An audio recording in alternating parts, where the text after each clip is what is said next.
আসসালামু আলাইকুম। কবরের আযাব সত্যি কিনা তা জানার জন্য একটি নাস্তিক মেয়ে কোন পর্যায়ে যেতে পারে তা দেখলে আপনি রুহু কেঁপে উঠবে। সে একটি ক্যামেরা নিয়ে কবরের মধ্যে একটি লাশের সাথে শুয়ে পড়ে এবং সে সারা রাত সে লাশের সাথে থেকে দেখে যে আদৌ কি কবরের আযাব হয় নাকি হয় না।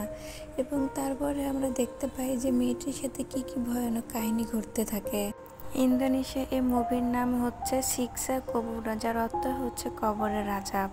এবং আমরা এখন এই মুভিটি দেখব যে আসলে মেয়েটির সাথে কি হয় এবং মেয়েটিকে সবাইকে দেখাতে পারে কবরের আযাব কেমন হয় কিংবা আদৌ হয় কিনা। সিনেমার শুরুতে আমরা একটি ফ্যামিলিকে দেখতে পাই, সেখানে দুটি ছেলেমেয়ে থেকে সীতা ও আদিল, এরা দুই ভাই বোন। এবং তাদের কথাবার্তা আমরা বুঝতে পারি তার বাবা মায় অনেক ঋণগ্রস্ত এবং তারা এখন আর অভাবে আছে এবং তাদের রেস্টুরেন্টে তেমন কোনো কাস্টমারই আসে না এবং সেজন্য তার বাবা নিত্য নতুন আইটেমের বেকারি বানায় কাস্টমারদের আকর্ষণ করার জন্য। এবং তারপরে আমরা দেখতে পাই যে তাদের দুই ভাই বোন কথাবার্তা শুনে যে তাদের ছোট চাচা বলে যে এদের অভাবের কারণে এদেরকে শহরে রাখতে হবে না, গ্রামের একটি মাদ্রাসায় দুজনকে ভর্তি করে দিতে। এবং এটা শুনে দুজনে অনেক মন খারাপ করে এবং বলাবলি করে যে তারা ওখানে যাবে না, তারা এখানেই থাকবে। তারপরে সিনে আমরা দেখতে পাই যে তাদের পাশে একটি বেকারির দোকান খুলেছে নতুন এবং সেখানে 50% ছাড়ে ডোনাট বিক্রি করছে এবং সেখানে অনেক মানুষের লাইন লেগেছে এবং তারা সেটি দেখতে থাকে যে কত লোক আসছে সেখানে ডোনাট কিনতে। এবং তারপরে আমরা দেখতে পাই যে সীতা তার বাবাকে জিজ্ঞেস করে যে তার ছোটো চাচা যে বলেছে তাদেরকে মাদ্রাসায় ভর্তি করে দিতে গ্রামে, তার বাবা কি সত্যি তাদেরকে মাদ্রাসায় ভর্তি করে দিতে চায়? তখন তার বাবা বলেন না, আমি খাই না খাই আমার পরিবারকে নিয়ে একসাথে আমি থাকতে চাই এবং এটাতেই আনন্দ, এটাতেই সব কিছু, জীবনের আসল মূল্য এটাতেই। এবং সেটা শুনে তারা অনেক খুশি হয়। তারপরে সীতা দেখতে পায় যে তার ভাই আদিলকে দুইটা বকাটে ছেলে এসে ডিস্টার্ব করছে। এতে আমরা বুঝতে পারি আদিল খুবই নম্র এবং ভদ্র স্বভাবের একটি ছেলে। তারপর দেখি তাদের বেকারিতে 3টি কাস্টমার আসে এবং এসে তারা ইয়েগুলো দেখতে থাকে, বেকারির রুটিগুলো দেখতে থাকে। বাইরে থেকে অদ্ভুতভাবে দেখতে পায় আদিল যে একটি লোক তাদের দিকে অদ্ভুতভাবে তাকাচ্ছে এবং সেই লোকটি ভিতরে আসে। তখন আদিল তাকে পাউরুটি কেনার জন্য বলে যে এটি গরম গরম পাউরুটি আপনি এটি নিতে পারেন, কিন্তু লোকটি কানে গিয়ে যেন হেডফোন দিয়ে শুনছিল, তাই ওর কথা ওইভাবে শুনে নেয়। এবং হঠাৎ করে লোক বলে ওঠে যে আল্লাহর রাস্তায় আসো, আল্লাহর রাস্তায় জিহাদ করো, আল্লাহর রাস্তায় জিহাদ করে শহীদ হও, তাহলে কবরের আযাব থেকে মাপ পাবে। এবং এই যে একটা ক্যাসেট বের করে দেয় এবং বলে এটি শোনো, এইটির থেকে আমি পরিবর্তন হয়েছি এবং ঈমান এনেছি, আল্লাহর রাস্তায় জিহাদ হতে চাই, আমি কবরের আযাব থেকে মাপ পেতে চাই বলে লোকটি ক্যাসেটটি দিয়ে তাদের রেস্টুরেন্ট থেকে চলে যায়। এবং আদিল কিছু তখন বুঝতেই পারে না, চুপ করে তাকিয়ে থাকে তার দিকে, কিচ্ছু বলে না। এবং এই সময় আমরা দেখতে পাই যে ওদের দোকানে 3টা কাস্টমার এসেছিল, তাদের মধ্যে 2জন ঝগড়া করা শুরু করে এবং আমরা যখন দেখতে পাই যে এরা ইচ্ছাকৃতভাবে ঝগড়া করছিল। এবং পাশে যে আরেকজন ছিল সে তাদের ক্যাশ বাক্স থেকে কিছু টাকা চুরি করতে নেয়। এই সময় সীতা সেটা দেখে নেয় এবং সে তার হাতটা ধরে ফেলে এবং লোকটি বলে যে আমাদের বাসায় যেতে হবে, আমি খুব অল্প পরিমাণে কিছু টাকা নিয়েছি, আমাকে এটা নিতে দাও। সীতা কোনোভাবেই ছাড়ে না এবং তার হাতটি ধরে থাকে এবং লোকটি অনেক জোরাজোরি করলে সীতার হাতটি ছেড়ে লোকটি যখন চলে যায় তখন সীতা যায় তার ভাইকে বলে এবং বলে তার বাবা মাকে বলে যে লোকটি আমাদের এখান থেকে টাকা নিয়ে চলে যাচ্ছে। এবং তখনই তার বাবা মা লোকটির পিছে পিছে চলে যায় বাইরে টাকা নিতে, লোকদেরকে ধরতে। ঠিক তখনই যারা ধরতে যাওয়ার এসব কথা বলতে লাগে তখন পাশ থেকে হঠাৎ করে একটি বোমা বিস্ফোরিত হয় এবং তার বাপ মা সেখানে মৃত্যুবরণ করে। এটি দেখে তারা দুই ভাই বোন খুব অবাক হয়ে যায় এবং নিস্তব্ধ হয়ে যায় যে এটা কী হলো। তারা অনেক ভয় পেয়ে যায়, তাদের বাবা মা ছাড়া তাদের কেউ ছিল না। তাদের চোখের সামনে এরকম একটা ভয়াবহ ইয়ে দেখে তারা অবাক হয়ে যায় এবং তারা দেখি যে পুলিশ স্টেশনে আসে। এই বোমা হামলার এরাই সেই প্রমাণ যার বোমা হামলা হতে দেখেছিল। এবং তখন পুলিশ জিজ্ঞেস করে যে কি হয়েছিল, তখন সীতা সব কাহিনী বলে যে ওর বাবা মা ওরকম টাকা নিয়ে চলে গেছিলো একটা লোক, তাই ওর বাবা মা ওখানে গেছিলো ওদেরকে ধরতে। এবং আমরা দেখতে পাই যে আদিল একটি ওই ক্যাসেটটি নিয়ে আসে ওদেরকে দেওয়ার জন্য, কিন্তু সীতা সেটি তার হাত থেকে নিয়ে নেয় এবং ক্যাসেটটি ওদেরকে দেয় না এবং ওই ব্যাপারে কিছু বলে না তাদেরকে, পুলিশদেরকে। এবং তারা ওইটা বলে ওখান থেকে বাসায় চলে আসে। তারা বলে যে এইটার পরে আর কিছু তারা জানে না। যখন আসতে লাগে তখন তারা দেখে অনেক মৃত লাশ সেখানে পড়ে আছে। তখন আস্তে আস্তে সীতা হঠাৎ করে পা পিছলে একটি লাশের ওখানে পড়ে যায় এবং সে খুব ভয় পেয়ে যায় এবং উঠে সে আবার চলে আসে। আসার বাসায় চলে আসে, তখন আদিল বলে যে তুমি এগুলো বলতে, ক্যাসেটের সম্বন্ধে বলতে দিলে না কেন। পুলিশদের বললে তারা তদন্ত করতো এবং আসল কাহিনী কি তা বের করতো। এবং তারপর আমরা দেখি যে সীতা ওই ক্যাসেটটি বাজাতে শুরু করে এবং তারা শুনতে চায় আসলে ক্যাসেটে কি আছে। এবং তারপর আমরা শুনতে পাই অনেক চিৎকার, আহাজারি, এবং যেটা শুনে মনে হচ্ছিল যে এটা কোনো কবরের আযাব এবং ভয়ঙ্কর কিছু কণ্ঠ, যা শুনে তারা আসলে অবাক হয়ে যায় এবং খুবই ভয় পায় যে আসলে এটা কি এবং তা সেই লোকটি এটা কোথায় থেকে পেয়েছে। পরের সিনে আমরা দেখতে পাই যে তার চাচা তাদেরকে সত্যি গ্রামের একটি মাদ্রাসা ভর্তি করে দেয় তার বাবা মা মারা যাওয়ার পর। এবং তারপরে আমরা দেখতে পাই যে তাদের যে মম্মি আছে সে মম্মি তাদেরকে কবরের আযাব সম্বন্ধে বলতেছে এবং কবরের আযাবটা কতটা ভয়ঙ্কর এবং আমাদেরকে সৎ থাকতে হবে, ঈমান আনতে হবে, না হলে আমাদেরকে সে ভয়ঙ্কর কবরের আযাব ভোগ করতে হবে। সেটা বলতে তখন সীতা বলে ওঠে, আমরা তো কখনো দেখিনি কবরের আযাব কেমন হয় এবং কেউ তো কোনোদিন বলতে শুনিনি যে সে দেখেছে কবরের আযাব কেমন হয়। এত কি কবরের আযাব হয়? আমরা তো জানি মরে গেলেই শেষ, তাহলে আর কবরের আযাব কিসের? তখন এই কথা শুনে অমিতা চিতার কাছে গিয়ে তাকে বলে যে কবরের আযাব আসলেই হয়, যেটা আমাদেরকে বিশ্বাস করতে হবে, ঈমান আনতে হবে এবং এই জীবনে আমাদের শেষ জীবন নয়, আমাদের আরেকটা জীবন আছে এবং আমরা যখন মৃত্যুবরণ করব এবং আমাদের যখন হিসাব নিকাশের দিন আসবে আরাফাত ময়দানে আমাদেরকে আবার জাগানো হবে এবং আমাদের বিশ্বাস আনতে হবে, ঈমান আনতে হবে যে হ্যাঁ কবরের আযাব আছে। এগুলো সীতাকে বলে এবং সীতা কোনো উত্তর দেয় না, চুপ করে থাকে। তারপরের সিনে দেখি আমরা সীতা দৌড়ে কোথাও যাচ্ছে এবং দৌড়ে একটা জঙ্গলের মধ্যে তার ভাইকেও দেখতে পাই এবং তার ভাইকে নিয়ে আমরা দেখি যে তারা মাদ্রাসার অপোজিট সাইডে একটি রাস্তা আছে, সুড়ঙ্গ দিয়ে তারা পালিয়ে যাওয়ার চেষ্টা করছে এবং তাকে বলছে যে তাকে যে কোনো একটা কবরের আযাব তার দেখতে হবে যে আসলে কি কবরের আযাব হয় কিনা। সে এতটাই নাস্তিক হয়ে যায় যে তাই সে আর কোনো ধর্মতে বিশ্বাসী আনতে পারে না এবং সে বিশ্বাসই করে না যে কবরের আযাব বলে কিছু আছে। এবং সে বলে যে আমি নিজে কবরের আযাব দেখতে চাই, আসল কবরের আযাব হয় কিনা এবং পৃথিবীর মানুষদের আমি দেখাতে চাই যে কবরের আযাব বলতে কোনো কিছু হয় না। নাউজুবিল্লাহ।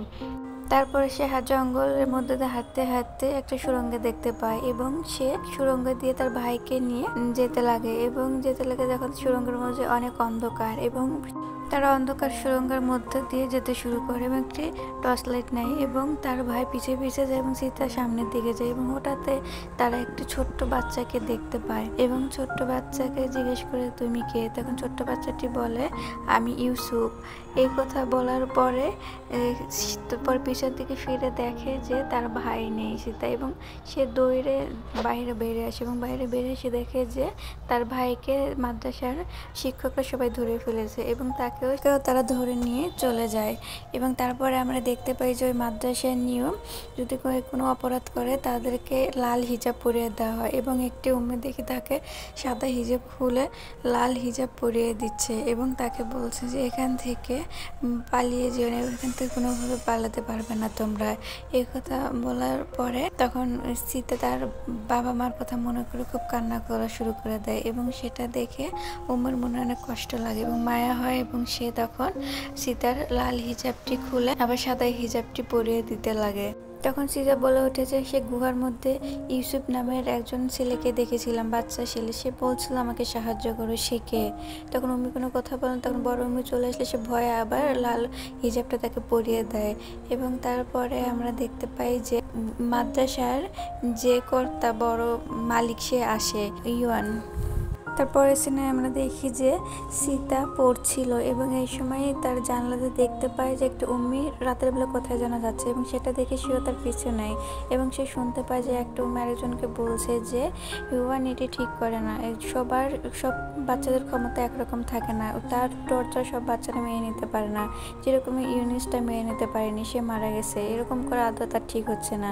তারপর জিজ্ঞেস করি এবার সে কোন বাচ্চাকে ঠিক করেছে। তখন উম্মিটা বলে যে এবার যে নতুন বাচ্চাটি এসেছে আদিল, তাকে ঠিক করেছে ইউয়ান এবং তাকে সে আজকে রাতে জন্য সিলেক্ট করেছে। এবং এগুলো শোনার পরে সীতা খুবই ভয় পেয়ে যায় এবং সে তখন দৌড়ে চলে যায় তার ভাইয়ের কাছে এবং সে দৌড়ে গিয়ে দেখে একটি রুমে আদিল বসে আছে এবং তার বিপরীতে কে যেন তাকে কে যেন বলছে। আদিল তখন তাকে দেখে পাগলের মতো দৌড়ে আসতে লাগে তার বোনের কাছে এবং তাকে অনেক ধরে ফেলে এবং তাকেও সিকিউরিটি গার্ডরা অনেক শক্ত করে ধরে বের করে নিয়ে যায়। অনেক চেষ্টার পরও আসতে পারে না এবং তার শেষ সম্বল কিছু টাকা ছিল।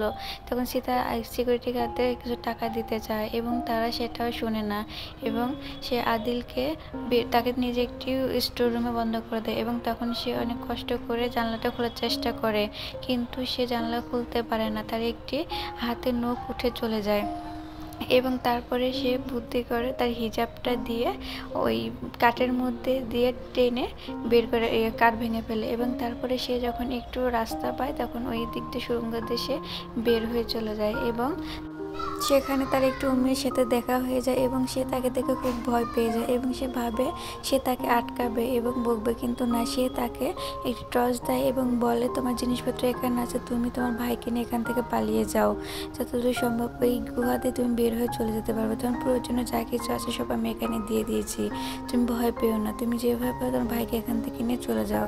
এইটাই শুনে সীতা একটু শক্তি পায় এবং তখন সে তার ওই টর্চ নিয়ে তার জিনিসপত্র নিয়ে জঙ্গলের মধ্যে দিয়ে যাওয়া শুরু করে এবং তখনই সে দেখতে পায় যে একটি গাড়ি যাচ্ছে জঙ্গলের মধ্যে দিয়ে এবং তখন সে বুঝতে পারে এই গাড়ির মধ্যেই তার ভাই আছে এবং সে তখন পাশ থেকে একটি পাথর নিয়ে তার গাড়ির দিকে ছুঁড়ে মারে এবং তখনই গাড়িতে থাকা ড্রাইভার যখন নিচে নামে আসে, লোকজন নিচে নামে আসে, তখন সে তার ভাইকে ডাকতে যায় এবং তখন দেখে সে একটি ঘোরের মধ্যে আছে, তার কোনো জ্ঞান নেই এবং অনেক ডাকাডাকি করে সে কোনো কথা বলছে না, সাড়া দিচ্ছে না। তখন সে তাকে টানে হিঁচড়ে গাড়ির থেকে বের করে নিয়ে আসে এবং নিয়ে তার হাত ধরে দৌড়ে চলে যায় সুড়ঙ্গের মধ্যে এবং সুড়ঙ্গের মধ্যে দিয়ে তখন যাওয়ার সময় তাদের আবার একটি কণ্ঠ শুনতে পায় এবং তখন সে সাথে তাদের দেখা হয় এবং ইউসুফ বলে যে আমাকে সাহায্য করো তোমরা, এবং তারা তার কথা না শুনে খুব ভয় পেয়ে দৌড়ে তারা সুড়ঙ্গটা পার হয়। তারপরের সিনে আমরা দেখতে পাই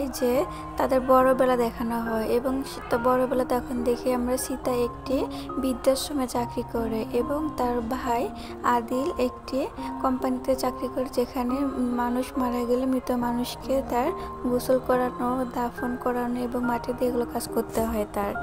এবং বৃদ্ধাশ্রমে কাজ করে সেখানে সে খুবই একটি ভালো নার্স এবং সবার মন জয় করে ফেলেছে সে, সবাই তাকে অনেক ভালোবাসে এবং সবাইকে সে অনেক কেয়ার করে এবং সেখানে আমরা অনেক বৃদ্ধ লোককে দেখতে পাই, সেখানে একটি দম্পতিকে দেখতে পাই, তাদের 50 বছর বিবাহিত জীবন এবং তারা একসাথেই বৃদ্ধাশ্রমে থাকে, দুইজন দুজনকে খুবই ভালোবাসে। এবং তারপরে আমরা দেখতে পাই সীতা সে তার একটি মেয়ে কাজ করে, তার নাম নানি, এবং সে বলে যে তুমি কিভাবে সবাইকে এভাবে পাগল করে দাও, আমাকে একটু শিখিয়ে দিও, আমি সবাইকে পাগল করতে চাই, সবাই তোমাকে এত পাগলের মতো ভালোবাসে, তোমাকে এত পছন্দ করে। এটাই শুনে সীতা হাসে এবং কিছু বলে না, চলে যায়। এবং তারপরে আমরা দেখি যে এই বৃদ্ধাশ্রমের মালিক এবং যে তার ছেলে মেয়ে এসেছে তাকে নিয়ে যেতে এবং সে বলে যে তুমি এগুলো করো না, তোমার বয়স হয়েছে, তুমি আমাদের সাথে চলো, আমরা তোমাকে নিয়ে যাব। তখন সীতা বলে যে আপনারা ওনাকে জোর করেন না, উনি যা করছে তা করতে দেন। তার ছেলে মেয়েরা চলে যায় এবং তখন সে সীতাকে বলে একটু চা বানিয়ে আনতে, এবং কারণ সীতার হাতে চা তার খুবই পছন্দ এবং এই কথা শুনে সীতা চলে যায় তার জন্য চা বানিয়ে আনতে। এবং তখন আমরা দেখি সীতার কাছে তার ছেলে মেয়ে যায় এবং গিয়ে তাকে বলে যে তুমি যা করছো টাকার লোভে, তুমি আমার বাবাকে বিয়ে করতে চাচ্ছ বুড়ো লোকের ফাঁসে, তা কোনোদিনই সম্ভব না, আমার বাবার কাছে কোনো টাকা নেই, তুমি আমার বাবাকে ছেড়ে দাও, আমার বাবার কাছে তুমি থেকে তো কোনো লাভ হবে না, আমার বাবার কোনো টাকা পয়সা নেই। তখন সীতা বলে আমি কোনো টাকা পয়সার জন্য আপনার বাবার কাছে নেই, আমি এখানে সকল বৃদ্ধদেরকে অনেক ভালোবাসি এবং তাদেরকে আমি সেবা করে যেতে চাই শেষ নিঃশ্বাস অবধি, সেই জন্য আমি এখানে আছি, আর আপনাদের কথা আমি শুনবো কেন, আপনারা এখান থেকে চলে যান, আমাকে নেক্সট টাইম এগুলো বলতে আসবেন না। এগুলো কথা শোনার পর সে লোকটির ছেলে মেয়ে ওখান থেকে চলে যায় এবং তারপরে আমরা দেখতে পাই যে সীতা যখন চা নিয়ে তার মালিকের রুমে যায় এবং সে মালিক একাই কান্না করছে হাওয়ামাওয়া করে এবং ছোট বাচ্চাদের মতো অচিন্তনে কান্না করছে এবং তখন সীতা তাকে অনেক বোঝায় এবং তাকে ঘুমাতে দেয়। এবং তখন আমরা দেখতে পাই সীতা লুকিয়ে লুকিয়ে তার ভিডিও করছে এবং অনেক সময় সীতা এগুলো ভিডিও করে রাখে, এর আসল রহস্য আমরা পরে জানতে পারবো। পরের সিনে আমরা দেখতে পাই যে সীতা রাত্রেবেলা ভিডিও দেখছে এবং অনেক রিসার্চ করছে কবর আজাব বলে কিছু আছে কি না, এবং এগুলো রিসার্চ করে সে প্রমাণ করতে চায় যে কবর আজাব বলতে কিছু নাই। এবং তারপরে আমরা দেখতে পাই যে তাদের বৃদ্ধাশ্রমে একজন লোক মারা যায় এবং তার ভাই তাকে গোসল করাচ্ছে এবং তাকে তার কোম্পানি থেকে দাফন করাবে। এবং তাকে গোসল সারার পর যখন সীতা আসে সেখানে, এবং সীতা এসে তাকে জিজ্ঞেস করে যে সেই লোকটা কি মারা গেছে যার জন্য সে অপেক্ষা করছে, তারা কোনো একটা লোকটার জন্য অপেক্ষা করছে, তাই মারা গেলে কিছু একটা করবে। তারপরে তার ভাই বলে না, সে এটা অন্য লোক, সেই লোক এটা না। সীতা এখনো জেদ ধরে আছে যে সে কবর আজাব কিভাবে হয় সেটা দেখবে, এবং সেই টেপ রেকর্ডারে যে কবর আজাবটা রেকর্ড করা হয়েছিল সেটা কোন কবর এবং কোথায় থেকে সে কবর আজাবটা রেকর্ড করা হয়েছে। তখন তারা এই কবরটা পেয়ে যায় এবং সেখানে গিয়ে তারা উপর থেকে কিছু শুনতে পায় না। এবং তখন সীতা চিন্তা করে সে একটা কবরের ভিতরে একটা লাশের সাথে থাকবে এক রাত, এবং তারপরে দেখবে আসলে লাশের সাথে কি হয়, কবরের আজাব কেমন হয় এবং আদৌ হয় কি না। কতটা ভয়ঙ্কর চিন্তা ভাবনা মেয়েটার, তাহলে চিন্তা করেন। তারপরে এগুলোতে তার ভাই ছোটবেলা থেকে কোনো সময় বাধা দেয় না, সব কিছুতে সায় দেয় এবং সবসময় তার বোনের কথা শুনে।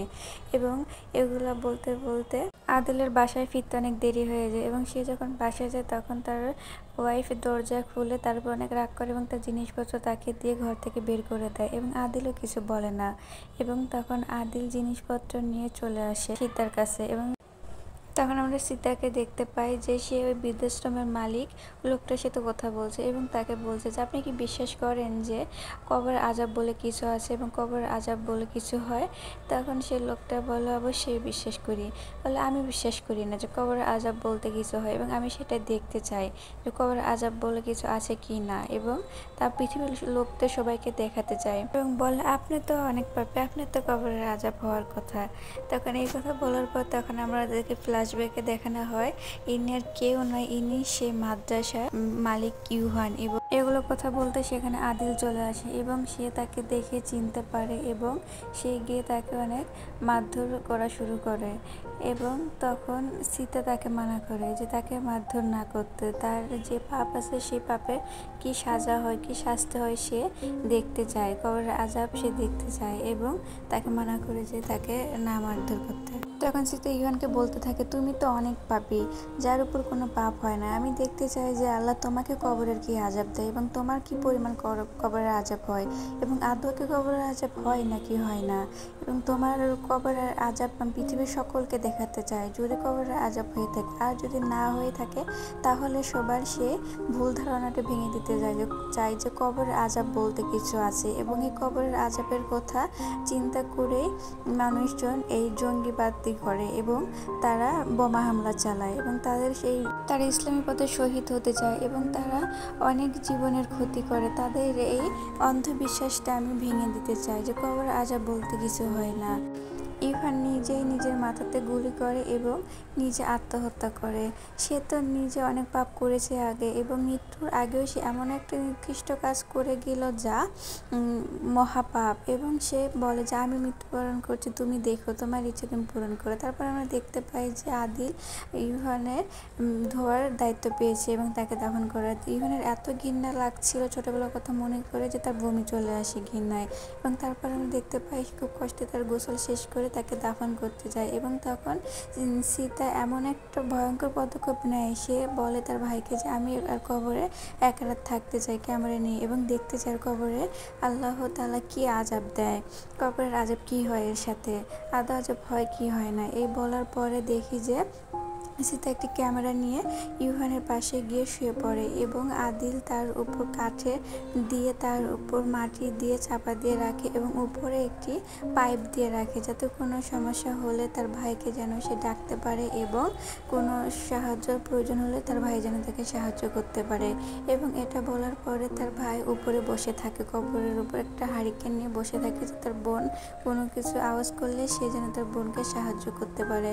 তখন আমরা দেখতে পাই যে তার সীতা সেখানে শুয়ে একটি ক্যামেরা অন করে এবং কোনো অস্বাভাবিক কিছু দেখতে পায় না। তখন উপরে আদিল হঠাৎ করে একটি বড় সাপকে দেখতে পায়, এবং সেই সাপটি দেখে সে খুবই ভয় পেয়ে যায়, এবং সাপটি তাকে কিছু না বলে সে সাপ আস্তে আস্তে ওই ললটি দিয়ে কবরের ভিতরে ঢুকে যায়। তারপরের সিনে দেখে যে সকাল হয়ে যায়, আদিল কবর থেকে সীতাকে বের করে এবং সীতার ক্যামেরা কোনো কিছু রেকর্ড হয়নি, যেভাবে ছিল ইভানের দেহ সেভাবে ছিল, কোনো আজাব হয়নি, কেউ এসে তাকে প্রশ্ন করেনি।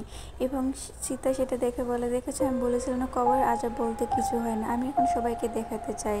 এবং একটি ইন্টারভিউতে সে যায় এবং তাদের বৃদ্ধাশ্রমে একটা লোক থাকে, তার ছেলে টিভি শোতে কাজ করে এবং সে তাকে গিয়ে বলে যে একটা ইন্টারভিউ ব্যবস্থা করে দিতে বলেন আপনার ছেলেকে, আমি ইন্টারভিউ বলতে চাই যে কবরের আজাব বলতে কিছু হয় না, আমি যা রেকর্ড করেছি। এবং এটা বলার পর সে বৃদ্ধা তার ব্যবস্থা করে দেয় এবং পরের দিন সীতা সে ইন্টারভিউতে যায় এবং বলে কবরের আজাব বলতে কিছু হয় না, আমি তার রেকর্ড করেছি। সে তার ছোটবেলার কাহিনী বলতে থাকে, বলে যে আমার বাবা মা একটি বোমা হামলায় মারা যায় এবং একটি লোক কবরের আজাব থেকে মাপার জন্য আল্লাহর রাস্তায় জিহাদের কথা বলে বোমা হামলা করে এবং সে বিশ্বাস করত যে বোমা হামলায় আল্লাহর পথে জিহাদ করলে শহীদ হলেই তার কবরের আজাব মাপ হবে। এবং তার এই ভুল ধারণার জন্য আমার বাবা মা মারা যায় এবং তারপর থেকে আমি সিদ্ধান্ত নিই যে কবরের আজাব আদৌ আছে কিনা সেটা আমি বের করে দেখবো। এবং সে কারণে আমি একটা পাপিষ্ট বান্দার সাথে তার পাপিষ্ট বান্দা লাশের সাথে এক রাত কাটাই এবং সেখানে আমি সব রেকর্ড করি, কিন্তু আমি দেখতে পাই সেখানে অস্বাভাবিক কোনো কিছু ছিল না এবং তার কোনো কবরে আজাব হয়নি, তার ওখানে কোনো সোয়াল জবাব হয়নি, কোনো কিছু ছিল না সেখানে। এবং এর থেকে পাপিষ্ট লোক ওই পৃথিবীতে হতে পারে না এবং এর যখন কোনো কবরে আজাব হয়নি তার মানে কবরে আজাব বলতে কোনো কিছু হয় না। এবং তাই সে বলে যে আমি যে রেকর্ডটি করেছি সেটা আমি আপনাদের সবার কাছে পেশ করতে চাই, আপনারা সবাই দেখেন। এবং সেটা উপস্থাপিকা মানা করলো, তখন প্রডিউসার সেটা দেখাতে রাজি হয়ে যায়। যখন রেকর্ডটি চালানো হয় তখন আমরা দেখতে পাই সেখানে শুধু অন্ধকার একটি দেওয়াল দেখা যাচ্ছে, সেখানে কোনো কিছু রেকর্ড ছিল না, কোনো কিছু দেখা যাচ্ছিল না। তখন সে দৌড়ে গিয়ে ভিডিও সিস্টেমকে বলে যে আপনারা ভিডিওটি পাল্টে দিয়েছেন, এটা আমার ভিডিও ছিল না।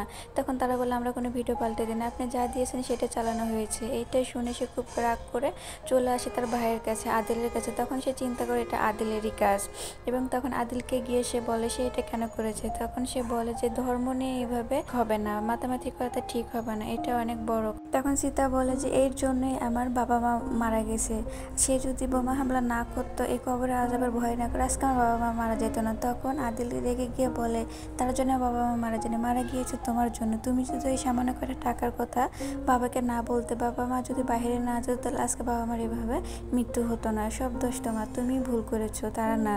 এবং এই কথা বললেন রাগারাগি করে আদিল সেখান থেকে চলে যায় এবং সীতা খুবই মন খারাপ করে এবং খুবই ভেঙে পড়ে সে।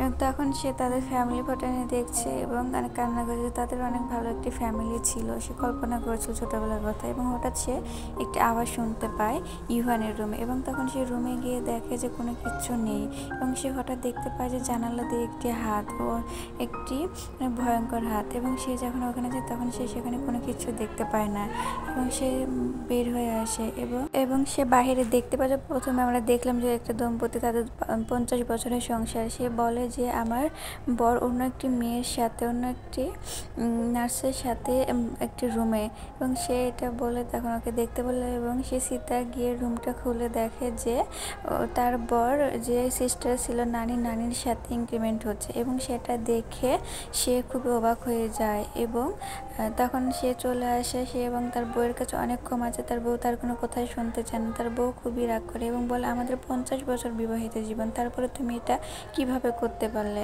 সে লোকটা অনেক কান্না করে এবং অনেকে বোঝানোর চেষ্টা করে, তার বউ কোনোভাবে বোঝানো এবং কোনো কথা শুনতে চায় না। তখন সীতা বলে আজকের রাতটা আপনি অন্য রুমে থাকেন আর আপনার ওয়াইফ অন্য রুমে থাকুক, সে আপনাকে সহ্য করতে পারছে না। তখন তার বড় বলে যে আমার ওয়াইফ আমাকে ছাড়া কোনো কাজ করতে পারে না, সে কোনো কাজ ঠিক মতো করতে পারে না, সে অসুস্থ। কিন্তু সীতা তাকে জোর করে অন্য পাঠিয়ে দেয় এবং আর ওই মহিলাকে একটি রুমে থাকতে দেয়, ইভানের রুমে তাকে থাকতে দেয়। এবং তখন আমরা দেখি যে সে কোনোভাবে তার কাপড় ময়লা করে ফেলেছে এবং সে কাপড়টা ধোয়ার জন্য ওয়াশিং মেশিনের কাছে নিয়ে যায় এবং সে ওই কাপড়টা ওয়াশিং মেশিনের মধ্যে ঢুকে দেয়। এবং তখন সে তার হাতে লক্ষ্য করে যে তার হাতের রিংটি তার হাতে নেই এবং সে আশেপাশে যখন খুঁজে দেখে যে সেখানে তার রিং নেই, তখন সে চিন্তা করে হয়তো কাপড় দেওয়ার সময় তার রিংটি ওয়াশিং মেশিনের ভিতরে চলে গেছে এবং সে কি একটা কাজ করে দেখেন, সে তার মাথাটি ঢুকে দেয় ওয়াশিং মেশিনের ভিতরে এবং খুঁজতে থাকে এবং এমন সময় তার অসাবধানতার কারণে তার হাতটি লেগে ওয়াশিং মেশিনটা চালু হয়ে যায় এবং সে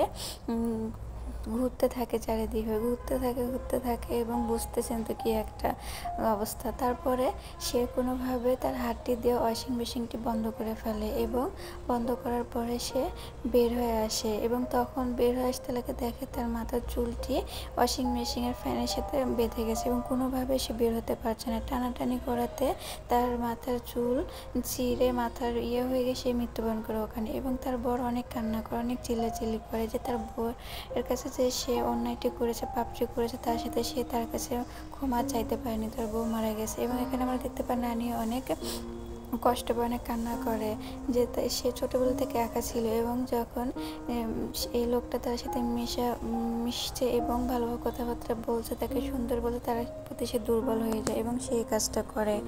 এবং তারপরে আমরা দেখতে পাই যে সীতা ওই লোকটার রুমে যায় এবং ওই লোকটা সীতাকে বলে, তোমার জন্য আমার ওয়াইফ মারা গিয়েছে, তুমি আমাকে অন্য রুমে থাকতে বলেছিলাম, তোমাকে বারবার বলেছিলাম যে আমার ওয়াইফ একা কিছু করতে পারে না, সে কোনো কাজ ঠিক মতো করতে পারে না, কিন্তু তুমি আমার কথা শোনোনি, তুমি দায়ী আমার ওয়াইফ মারা যাওয়ার কারণে।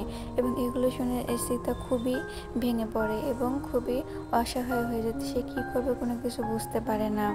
এবং তারপরে আমরা দেখতে পাই যে বৃদ্ধাশ্রমে একটি মহিলা ছিল যে কিনা মৃত আত্মাদের সাথে কথা বলতে পারতো। সীতা তার কাছে যায় এবং সে গিয়ে বলে যে আপনি কি কোনোভাবে যে মহিলাটা মারা যায় তার সাথে যোগাযোগ করতে পারবেন এবং তার কাছে ক্ষমা চাইতে পারবেন, তার স্বামীর হয়ে তার স্বামীকে কথা বলে দিতে পারবেন। তখন সে মহিলাটি বলে হ্যাঁ পারবো।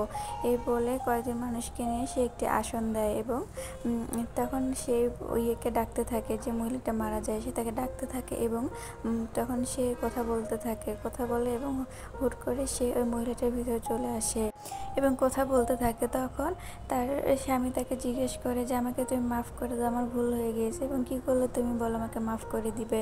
তখন সে বলে যে তুমি ওই নানিকে মেরে ফেলো, যার সাথে তুমি অপরাধ করেছে এবং যার জন্য আমার আজকে অবস্থা হয়েছে, মারা গিয়েছি। এগুলো শুনে সীতা খুব ভয় পেয়ে যায় এবং খুব তাড়াতাড়ি গিয়ে সে জানালা পর্দাটি সরিয়ে দেয় এবং তখন স্তব্ধ পরিবেশটা একটু স্বাভাবিক হয়। এবং আমরা দেখতে পাই যে সে লোকটা বলে সীতাকে তোমার ইউসুফকে সাহায্য করা প্রয়োজন ছিল, তার তোমার সাহায্য অনেক দরকার। এইটা শুনে সীতা তো খুব অবাক হয়ে যায় যে ইউসুফের কথা সে কিভাবে জানলো। এবং তারপরে সে আদিলকে কল দেয় এবং আদিলের সাথে কথা হয় যে একটি লোক মারা গিয়েছে, সে তার গোসল করাচ্ছে, তারপরে সে দেখা করবে। এবং তারপরে সিনে আমরা দেখতে পাই যে সীতাকে নানি বলে যে আমার অনেক ভুল হয়ে গিয়েছে, আমার এটা করা ঠিক হয়নি, কিন্তু আমি আর নিজেকে সামলাতে পারিনি। এবং এই সময় হুট করে পিছন থেকে এসে সে বয়স্ক লোকটি তাকে আক্রমণ করে এবং সীতা তাকে নিয়ে গিয়ে একটি রুমে লুকিয়ে রাখে এবং অনেক চেষ্টা করে তাকে বাঁচানোর। এবং সে তাকে বাঁচাতে যাবে তখন অন্য পাশ থেকে অন্য একটি বয়স্ক লোক এসে তাকে শরীরে আঘাত করে ফেলে। তখন নানি নিচে পড়ে যায় এবং সীতা অ্যাম্বুলেন্সের ব্যবস্থা করার কথা বলেন। নানি বলেন আমাকে বাঁচানোর দরকার নেই, আমি অনেক পাপ করে ফেলেছি, আমি মারা গেলে তাহলে তার বউ তাকে ক্ষমা করে দেবে। এই বলে নিজের পেটে ছুরিতে আঘাত করে এবং সে ওখানে মৃত্যুবরণ করে। এটা দেখে সীতা খুবই ভেঙে পড়ে এবং সে বৃদ্ধ লোককে বলে যে আপনি এরকমটা কেন করলেন, কিসের জন্য একে মেরে ফেললেন। তখন সে বৃদ্ধ লোক বলে যে এটা ওর শাস্তি, ও যে পাপ করেছে ওর কবরে আযাব হতে, এইটা করে ওর শাস্তিটা কমিয়ে দিলাম। এইটা বলার পরের সিনে আমরা দেখতে পাই যে সীতা যে ইন্টারভিউতে গিয়েছিল এবং সেখানে যে শোতে বলেছিল যে কবরে আযাব বলতে কিছু হয় না, এটা শুনে অনেকে যুবক যুবতীরা সেটা পরীক্ষা করে এবং কবরের আযাব রেকর্ড করে এবং তারা বিশ্বাস করে এবং দেখে যে হ্যাঁ আসলেই কবরের আযাব হয়। এবং সেটা দেখে অনেক লোক আতঙ্কিত হয়ে যায়, ভয় পায় এবং জায়গায় জায়গায় বোমা বিস্ফোরণ করে এবং তারা শহীদ হয়ে যায়, আসলে কবরের আযাব আছে। এবং এটা শোনার পরে তখন সে বলে যে তাহলে আমি যে এক রাত ছিলাম ওর সাথে, ওই সর্বনিকৃষ্ট পাপী বান্দা, তাহলে ওর কবর আযাব হলো না কেন, আমি দেখতে পেলাম না কেন। তখন তার পাশে থেকে যে মহিলাটি মৃত আত্মাদের সাথে কথা বলতে পারে সে বলে ওঠে যে তোমার মনে বিশ্বাস ছিল না, তুমি বিশ্বাস করে দেখো যে কবরের আযাব আছে, তাহলে তুমি সবকিছু দেখতে পারবে এবং সবকিছু বুঝতে পারবে।